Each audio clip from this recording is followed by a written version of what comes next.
लातूर मध्ये नुकताच 3 तासापूर्वी पाऊस चालू झालेला आहे। अतिवृष्टीमुळे लातूर येथील लोकांचे जनजीवन मजल आता रस्त्यावर आलेले छायाचित्र आपण दाखवत आहोत। नुकतंच लातूर हे पूर्व भाग हे विविध क्षेत्रामध्ये निवडक आहे आणि त्याचाच भाग म्हणजे लातूर क्षेत्र पूर्व भागामध्ये पावसाने जे अतिवृष्टी केलेली आहे, इथं महाडा कॉलनीमध्ये काही नागरिक आहेत, त्यांच्याही प्रतिक्रिया व त्यांच्याही घराची किती दुरावस्था झालेली आहे हे जाणून घेण्यासाठी आपण आज थेट त्यांच्या घरामध्ये जाणार। मी कॅमेरामॅनला विनंती करते जवळ यायचे आणि घरामध्ये कशा प्रकारे पाण्याचं थैमान मातलेलं आहे आणि घरामध्ये जे उपजीविका भागवण्याचे जे साहित्य आहे ती मात्र आता चव्हाट्यावर आलेलं नुकतंच दिसत आहेत। आपल्यासोबत इथले म्हाडा कॉलनीतले काही नागरिक आहेत, आपण त्यांची प्रतिक्रिया घेणार आहोत। ताई, काय सांगाल? आता आज 3 तासापासून पाऊस चालू होता आणि तुमच्या घराचे अन्न पाणी वस्त्र निवारा हे मत रस्त्यावर आले। आम्ही करून खाणार बांधतो, सगळे भिजले, आम्ही पापड करता का सगळे पापड ती तसंच 2 दिवस झाला पावसाने परेशान व्हावे। सारखं आमच्या घरात पाऊस येत, कोणी बघत नाही, येत नाही, काय नाही। किती वर्षापासून असंच आहे? आता 20 वर्ष झालं आम्ही जसं येऊन राहिलो तसंच आहे। बर, यापुढे नागरिक तुम्ही आहात इथले, इथे मतदान हक्क गाजवतात, इथले सरपंच उपसरपंच ग्रामसेवक कोणी काहीच ऐकत नाही, आम्ही त्यांच्याकडे जात बी नाही। जसं आहे तसं चालू राहतो आम्ही। नक्कीच सरपंचाकडे हे जात बी नाहीत आणि ते आमचं ऐकत नाहीत अशी प्रतिक्रिया इथल्या नागरिकांनी केलेली आहेत। मी कॅमेरामॅनला विनंती करतो की इथलं जे म्हाडा कॉलनीमध्ये जे पाण्याचं थैमान मातलेलं आहे ते दाखवायचं आहे। नक्कीच आपल्या एसपी न्यूज चॅनलच्या माध्यमातून सर्व बालकांना सरकारकडे सरकारकडे हे पाण्याचं थैमान सगळं दाखवायचं। तर आपल्यासोबत बरेच काही नागरिक आहेत आणि असं कळतंय की सरपंच आलेले आहेत। आपण कॅमेरामॅनला विनंती करतो की दुसरे घर दाखवायचं की खरं तर एकंदरीत विचार केला तर असं जर झालं तर नक्कीच इथले लोक जे आहेत स्थानिकचे लोक ते कधी मृत्यू पावतील हेही जाणून घेणं तितकंच गरजेचं आहे। तर हे जे उपजीविका भागवण्याचं जे साहित्य आहेत अन्न वस्त्र निवारा हे मी कॅमेरामॅनला विनंती करतो की दाखवायचे। पूर्ण घरामध्ये पाण्याचं थैमान झालं आपल्यासोबत हे बघा, पूर्ण पाण्याचं पाणी हे आतमध्ये घरामध्ये शिरलेलं आहे।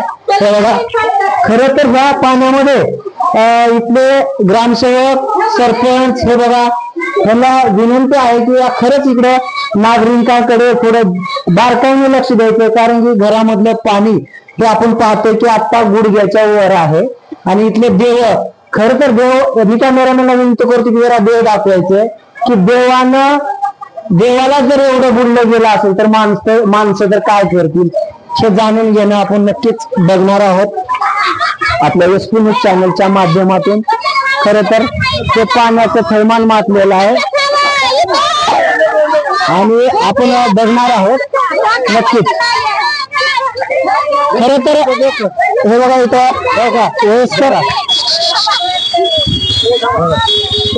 इथं बुजुर्ग माणसं आहेत आणि हे पाणी आता खरं तर गुडघ्याला लागतं। आता आपल्यासोबत चाचा आहेत। चाचा, काय सांगाल? आता पाणी एवढं थैमान मातले आपल्या घरामध्ये, लय पाणी काय करा, कुणाला सांगा, सरपंच उपसरपंच कोणी ऐकलं गेले, काय सांगते सरपंच काय म्हणते? ऐकून नाही गेले त्यांनी, आमच्याकडे बघण्यात सुद्धा गेले त्यांनी। नक्कीच सरपंच आमच्याकडे पाहत नाहीत। हे बघा, गुडघ्याला पाणी आहे। आज अद्यापर्यंत कुठल्याही प्रकारचं बरेच काही लोकांना इथल्या म्हाड्यातल्या लोकांना अतिवृष्टी झाल्यामुळं काही लोकांना आजी माईकडे सरका काही लोकांना म्हाडा येथील काही लोकांना इथं 10,000 रुपये मानधन मिळालेलं होतं आणि ते काही लोकांना मिळालेलं नाही आणि बरेच काही लोक त्या स्कीम पासून वंचित आहे। आपण तेही जाणून घेणार आहोत। आपल्यासोबत सरपंच बी आहेत असं कळालं, त्यांच्याकडे आपण जाऊया काकू, घराकडे जाऊया, जरा थांबा। खरं तर एकंदरीत विचार केला तर सरपंचालाही बोलणं तितकंच गरजेचं आहे। मी कॅमेरामॅनला विनंती करतो की हे दाखवून द्यायचंय आपल्या एसपी न्यूज चॅनलच्या माध्यमातून सर्व काही पाणी जे आहे अतिवृष्टी झालेलं आहे हे दाखवून द्यायचे आणि सरपंच आहेत का आणि सरपंच असतील तर याच्यावर तात्काळ पंचनामे होतील का आणि तात्काळ पंचनामे झाले तर इथल्या नागरिकांना खरं तर यांच्या जीवन मरणाचा प्रश्न आहे। आपल्यासोबत दादा आहेत। दादा, काय सांगाल? एकंदरीत विचार केला तर पाण्यानं मग तर आता तुमचं जे काही संसार तुम्ही सुखी जीवनामध्ये संसार केलेले होते बरेच वर्षापासून. घरात काहीच नाही, पाणी थांबलेलं आहे. सगळ्याच्या घरात पूर्ण पाणी थांबलेलं आहे. लोकांना बसायला जागा नाही. पूर्ण नदी घरात बघा तुम्ही कसं आहे घर, त्यांना सांगा आमचं हे करा म्हणा, भरपाई गरीब घराची भरपाई करून घ्या म्हणा. बस एवढं आहे विनंती. बस सांगा. सरपंच, ग्रामसेवक, काहीच नाही आलं. सरपंच, स्थानिकचे प्रतिनिधी, आमदार, खासदार कुणी नाही तिथं त्याला. या म्हाडा कॉलनीला कुणी वालिसदारी आहे नाही, का? कुणीच नाही. मग तुम्ही मतदानची स्वरूपात करता ते नेमकं कुणाला करतात? कोणीच येऊ शकत नाही इथं. आलेत आता सरपंच आणि जाधव साहेब फक्त आले. कुणीच येत नाही. ग्रामसेवक येत नाही, तहसीलदार कुणी येत नाही तिथं बघायला. नक्कीच आपल्या कॅमेऱ्याच्या माध्यमातून आपण सरपंचाकडे बी जाणार आहोत. मी कॅमेरामॅनला विनंती करतो की जरा जवळ यायचं. खर तर हे खूप निंदनीय बाब आहे. जे लोक आहेत इथले रस्त्यावर उतरलेले आहेत आणि काय होईल याचा दुष्परिणाम हे जाणून घेणं आपण तितकंच गरजेचं ठरवणार आहोत. ते लाईव्हच्या माध्यमातून आपण दाखवणार आहोत. मी कॅमेरामॅनला विनंती करतो की तिकडलंही दाखवायचं आहे. जे घरामध्ये अतिवृष्टी झालेली आहे आणि त्या अतिवृष्टीमध्ये जे काय प्रेमान मातलेलं आहे ते दाखवण्याचा प्लॅन आपण आपल्या एसटी न्यूज चॅनलच्या माध्यमातून ते करत आहोत. आणि हे बघा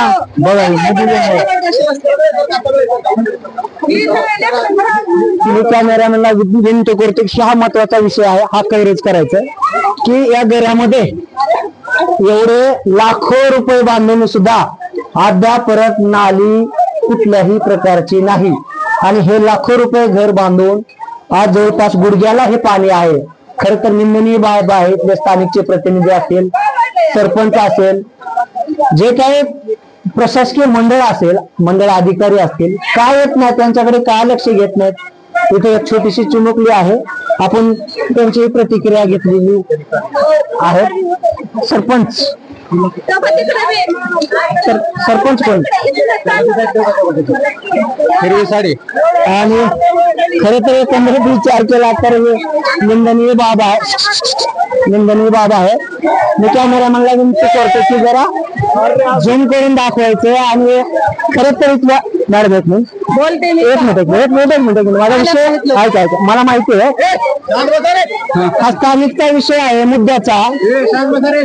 इथल्या लोकांच्या एक मिनिट स्थानिकच्या लोकांची आपण प्रतिक्रिया घेतलेली आहे.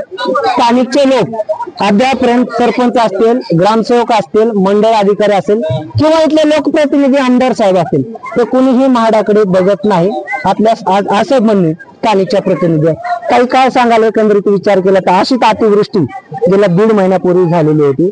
काही लोकांना इथलं मानधन मिळालेलं आहे, काही लोकांना उर्वरित लोकांना मिळालेलं नाही. तुम्ही सरपंच आहेत, काय पाठपुरावा केला त्याच्याकडे?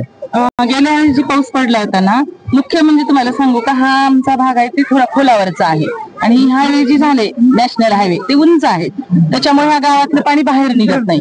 ही अनेक वर्षापासून समस्या आहेत आणि ही नागरिक खरंच त्रस्त आहेत, खूप त्रस्त आहेत. वेळोवेळी आम्ही प्रशासनाला कळवले, वेळोवेळी प्रशासनाला कळवले आणि शक्य आहे तेवढं ग्रामपंचायतच्या वतीने आम्ही दरवर्षी या ठिकाणी पाणी काढून देतो, पण कायमस्वरूपी निघत नाही. त्याचं कारण हा भाग आहे खोलगट. आता सुद्धा तुम्ही तहसीलदाराला विचारा, फोन केलेला आहे, तहसीलदार साहेब येत आहेत, तलाठी साहेब येऊन गेलेत. मागच्या वेळेस पंचनामा केला त्यावेळेस काही लोकांना त्याचं नुकसान भरपाई मिळाली, काही लोकांना मिळाली नाही. तर ते मिळवून देण्यासाठी आम्ही रोज तहसीलला आहोत आणि ते मिळणारच आहे. 10,000 लोकांचं भागतं का? आज अनेक वर्षापासून ही माणसं आमचे आहेत, आमच्या म्हाडात आमचेच आहेत, पण नाविलाज असतं हे पाणी निघत नाही, त्याला काय करणार आम्ही? तरी पण आम्ही काढून देतो, जीसीबी आणतो, माणसं आणतो, सगळ्याच्या सहकार्याने ही काम करतो. आता पण करत आहोत. 4 तास झालं मी बाहेर आहे. 25,000 लोकसंख्येचं गाव आहे, 25,000 लोकसंख्येचं गाव आहे. तर तेवढ्यापर्यंत जरा पोहोचायला उशीर पण एकच मिनिट, आपण खरं दूध का दूध पाणी का पाणी करू, काय सांगाल ताई? असं या कॅमेऱ्यात एक मिनिट. आम्ही याच्या आधी पण मॅडमच्या घरी गेलतो 20-25 बाया मिळून, आधी पाऊस पडलं होतं तर तरी मॅडमनी आणि ते सरांनी म्हणले की तुम्ही चला पुढं, आम्ही मागे येतो, पण कुणी आलं नाही.